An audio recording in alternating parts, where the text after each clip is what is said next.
தமிழ்நாடு சட்டமன்ற கூட்டத்தொடரில் புதிய அறிவிப்புகள் ஏதும் வெளியிடப்படவில்லை. நிதிநிலை சரியில்லை என வெள்ளை அறிக்கை வெளியிட்டு மக்களை ஏமாற்றக்கூடாது. மத்திய இணை அமைச்சர் எல். முருகன் பேட்டி. திருவள்ளூர் மாவட்டம் பொன்னேரி அடுத்த சிறுவாபுரியில் அமைந்துள்ள பிரசித்தி பெற்ற பாலசுப்பிரமணிய சுவாமி கோவிலில் மத்திய தகவல் மற்றும் ஒலிபரப்புத்துறை மற்றும் பாராளுமன்ற விவகார துறைகளுக்கான இணை அமைச்சர் எல். முருகன் சாமி தரிசனம் செய்தார்.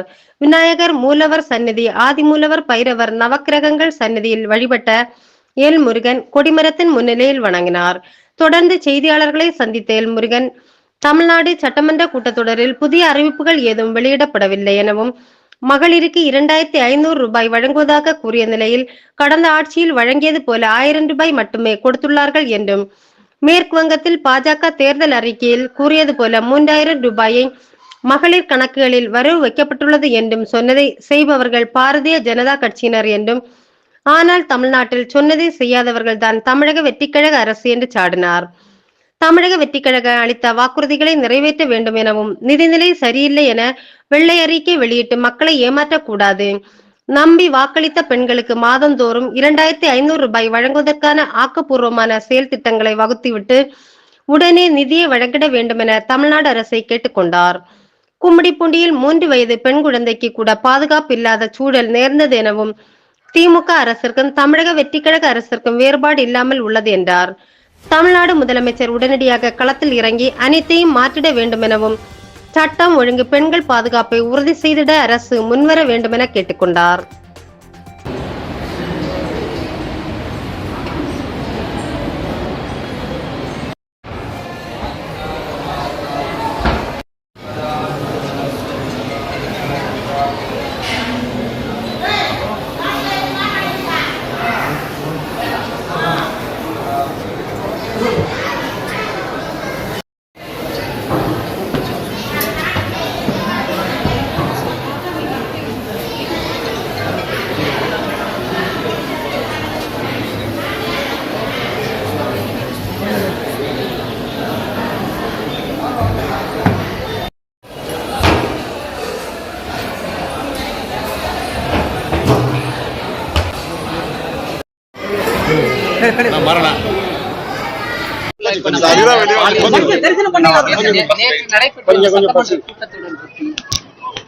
நேத்து சட்டமன்ற கூட்டத்தொடரில் புதிய அறிவிப்புகள் எதுவுமே இல்லை.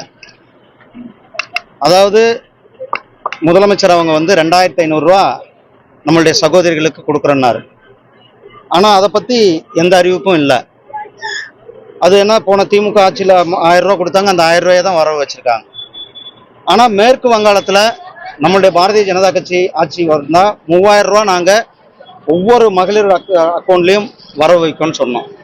அங்கே நாங்கள் சொன்னபடியே முதல் மாதம் 3000 ரூபா வரவு வச்சாச்சு. சொன்னதை பாரதிய ஜனதா கட்சி செஞ்சிருக்கிறது. ஆனால் சொன்னதையும் செய்யாமல் இருக்கிறது தான் எங்கள் தாவேக ஆட்சி இருந்து கொண்டிருக்கிறது. அவர் என்ன சொன்னாரோ அதை செய்யணும்.